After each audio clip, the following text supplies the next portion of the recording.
artinya Allah Subhanahu wa taala akan lebih memperhatikan dia secara khusus, ya, memberikan ekstra pahala, kemudian mengampuni dosa-dosa, menolongnya kalau dia butuh bantuan dan seterusnya. Nah, itu manfaatnya. Itulah yang menyebabkan kenapa kita membahas buku menghidupkan sunnah-sunnah yang terlupakan. Jadi sekali lagi mungkin kalau orang yang belum terlalu peduli dengan ibadahnya kepada Allah, belum berpikir bagaimana supaya dia dekat dengan Allah, mungkin tidak terlalu penting bahasan-bahasan yang akan kita bahas. Dan kami sarankan untuk mengikuti bahasan-bahasan buku yang lain, ya. Tapi kalau buku ini memang membahas tentang bagaimana seseorang yang peduli benar dengan ibadahnya kepada Allah sehingga dia mau variasikan, dan akhirnya hampir semua ibadah yang pernah Nabi SAW contohkan, walaupun dia opsional, pilihan, sunnah, maka tetap dia kejar dengan tujuan agar dia lebih dekat kepada Allah Subhanahu wa ta'ala.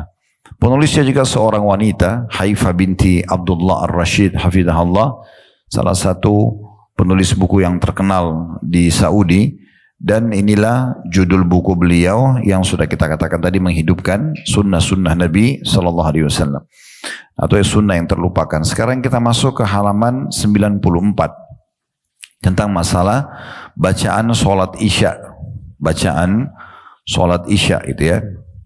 Dan tentu sebelumnya sudah cukup banyak yang kita bahas, ya, tentang masalah bacaan-bacaan sholat, ya. Dimulai dari poin E, ya, di halaman 78 itu bacaan sholat.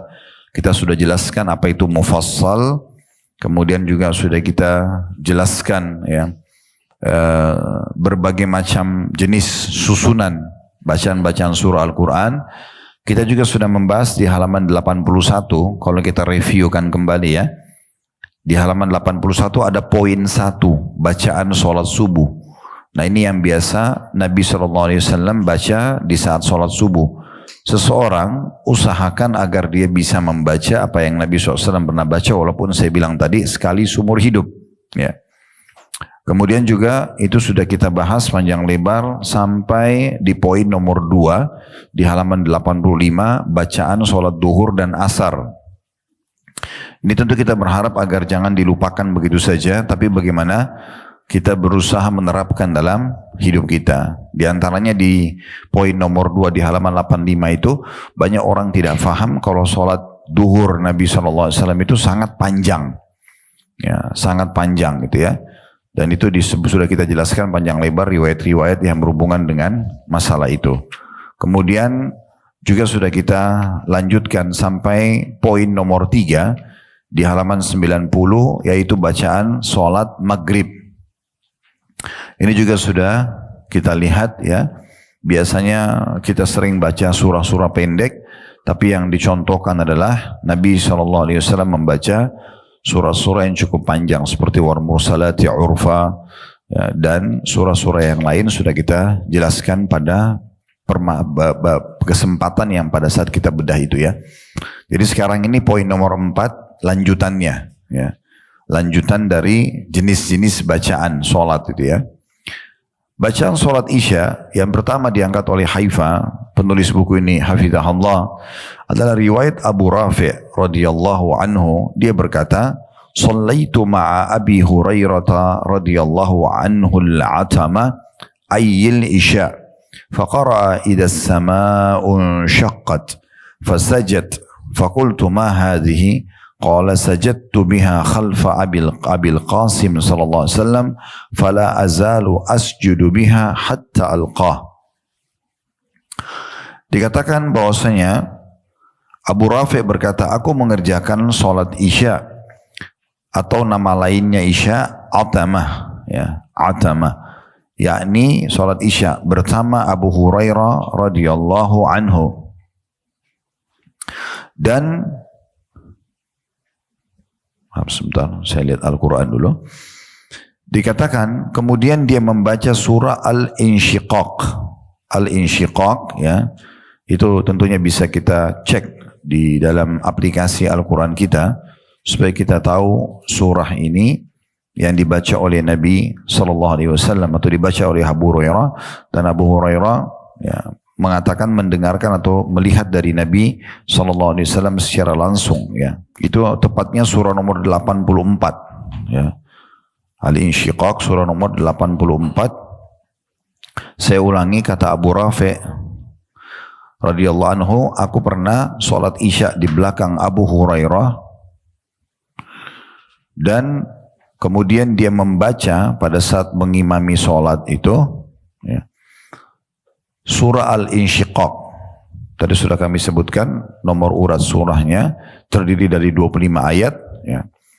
Lalu setelah selesai membaca surah itu, dia pun sujud. Lantas aku bertanya kepadanya, sujud apakah ini? Maka Abu Hurairah mengatakan, aku bersujud sesudah atau setelah baca surah tersebut ketika menjadi makmum di belakang Rasulullah sallallahu alaihi wasallam ya. Dan aku akan selalu mengamalkannya sampai meninggal dunia. Ya. Hadits ini bisa saja yang dimaksud adalah, kalau bisa lihat buka surah Al-Insyiqaq, bisa buka surah itu di aplikasi Al-Qur'annya. Ya, surah Al-Insyiqaq yang sedang disinggung ini ya, yang sedang dibahas. Ada 25 ayat, sudah lihat surah nomor 84 ya. Coba dilihat ayat 21-nya. Itu memang ada ayat tentang sujud. Wa idza quri'a 'alaihimul Qur'anu la yasjudun. Dan apabila Al-Quran dibacakan kepada mereka, maka mereka tidak bersujud. Nah, kalau saya tidak tahu aplikasi Al-Quran yang Bapak Ibu pegang, tapi kalau yang saya memang ada tanda mihrab, ya, berarti disuruh sujud, ya, karena ada kata-kata sujud di situ. Jadi supaya kita connect dengan riwayat ini, ya, itu yang menyebabkan kenapa Abu Hurairah sujud, radhiyallahu anhu, itu ya. Jadi kita perlu titik beratkan sebab sujudnya Abu Hurairah di sini. Yang pertama, beliau sujud pada saat sholat karena sunnahnya sujud pada saat ada ayat sujud. Walaupun ini tidak apa-apa kita nggak sujud, gitu ya. Tetapi sudah kita bahasakan, kita sedang membahas sunnah-sunnah tambahan. Jadi setiap lewat ayat tentang sujud, usahakan sujud walaupun lagi sholat. Kita sujud, kemudian bangun lagi, melanjutkan ayat setelahnya. Kalau dia berada di akhir surah, ya, di akhir surah, misalnya wasjud waqtarib, ya, di dalam surah Al-Alaq, ya, di akhir ayat, maka kita sujud, kemudian kita bangkit, lalu lanjut surah lain, tidak masalah, walaupun 1-2 ayat, baru kita ruku, kemudian kita i'tidal dan seterusnya, ya. Kemudian dalam riwayat ini disebutkan ada contoh sunnah yang lain, yaitu Abu Hurairah menambah setelah salam sujud lagi. Jadi di sini kayak ada 2 kali sujudnya.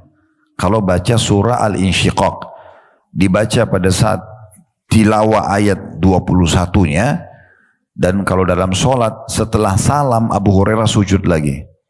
Kenapa beliau sujud di sini lagi? Karena perhatikan ayat 21, di sini bukan hanya karena ada perintah kata-kata sujud, tapi perhatikan ya, wa idza quriya 'alaihimul Qur'anu la yasjudun.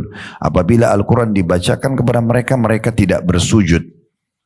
Jadi di sini seperti makna ayatnya sedang disinggung oleh Allah Subhanahu wa taala, orang-orang kafir itu mereka kalau mendengar ayat Al-Qur'an pun mereka tidak mau tunduk. Makanya Abu Hurairah melakukan sujud lagi selepas salam. Nah, karena ada contoh dari beliau, maka berarti dia masuk dalam sunnah. Dan kalau kita lihat riwayat yang sedang kita bahas, ditanya oleh Abu Rafi', sujud apa yang Anda lakukan ini? Kok setelah salam sujud? Maka Abu Hurairah menjelaskan, ya, aku bersujud setelah baca surah tersebut ketika menjadi makmum di belakang Rasulullah SAW, maka aku akan selalu mengamalkannya sampai meninggal dunia. Nah, ini salah satu alasan yang sebabnya kenapa dikerjakan oleh, ya, Abu Hurairah, ya.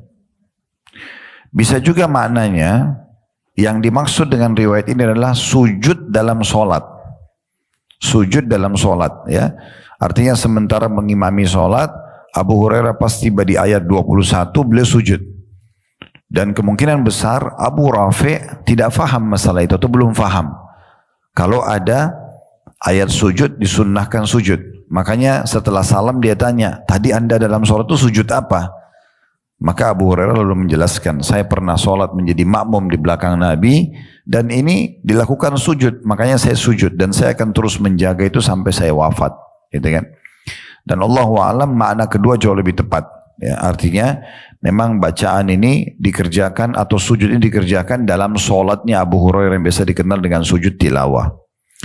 Baik, kita ambil pelajaran daripada hadis ini. Yang pertama, kedudukan Abu Rafi' radhiyallahu anhu atau rahimahullah, ya, di mana beliau yang menceritakan kronologis daripada sholatnya di belakang Abu Hurairah dan tepatnya di waktu sholat Isya, dan Abu Hurairah mencontohkan pada saat membaca surah Al-Insyiqaq tepatnya di ayat 21 beliau sujud dalam sholatnya.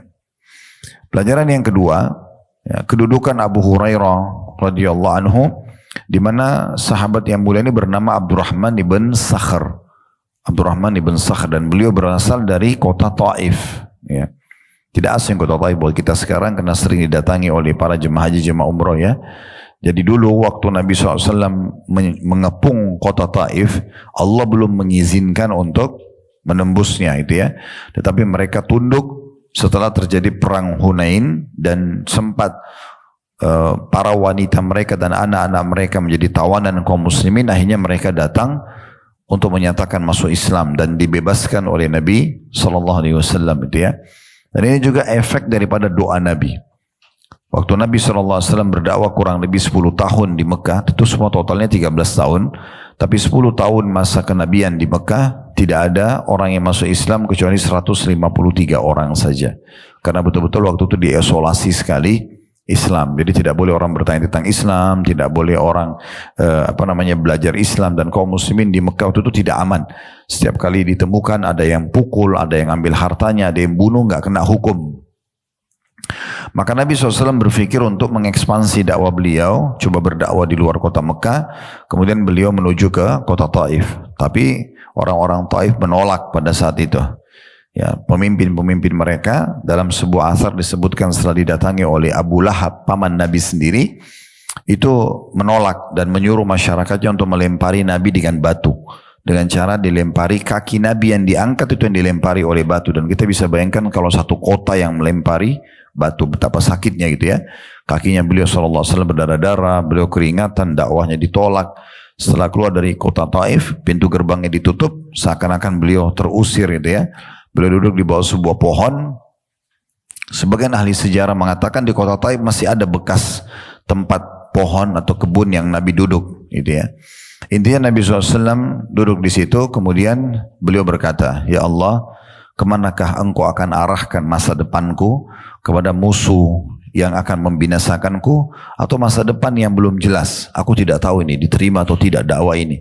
Tetapi kalau engkau tidak murka, ya Allah, engkau tidak menilaiku salah dengan perjuanganku ini, aku akan terus berdakwah. Aku akan lanjutkan estafet ini." Maka di saat itu dalam sebuah riwayat yang sahih, Jibril datang diutus oleh Allah Subhanahu wa taala dan berkata, "Wahai Muhammad, Allah telah mendengarkan doamu," gitu kan?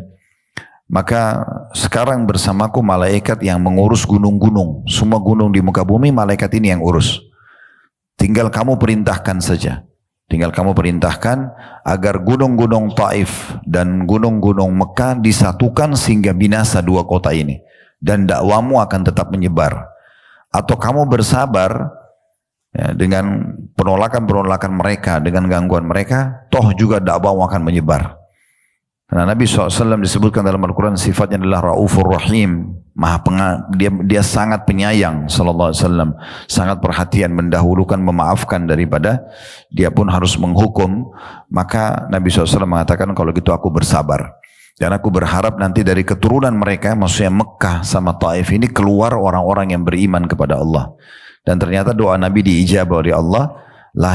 Keluarlah dari Abu Jahal yang dikenal dengan Fir'aunnya umat ini, Ikrimah, namanya Ikrimah. Sahabat ini dulu suka sekali memerangi kaum muslimin bersama ayahnya. Suka sekali menyerang kaum muslimin bersama ayahnya. Tapi setelah pembebasan kota Mekah, dia masuk Islam. Dan akhirnya mati syahid di perang Yarmuk. Dari dari Umayyah bin Khalaf, majikannya Bilal yang banyak menyiksa kaum muslimin, termasuk yang meletakkan batu panas di dada Bilal di Mekah, itu lahir Safwan yang juga masuk Islam pembebasan kota Mekah dan menjadi pejuang kaum muslimin. Kita tahu juga Wahsy, orang yang membunuh Hamzah di Mekah, di Uhud, itu juga masuk Islam pembebasan kota Mekah. Kita tahu dari Al-As bin Wa'il, orang yang sangat benci dengan Nabi SAW dan Islam, itu lahir Amr bin As yang menjadi sahabat Nabi dan termasuk ya ciri kecerdasan Islam. Kalau disebutkan orang-orang cerdasnya kaum muslimin, pasti nama Amr bin As tidak luput dari itu. Dari Al-Walid ibn Mughirah lahirlah Khalid bin Walid yang terkenal dengan pejuang Islam. Ini semua keturunan orang-orang Mekah, tokoh-tokoh Mekah yang akhirnya mendapatkan petunjuk karena doa Nabi SAW. Nah, dari kota Taif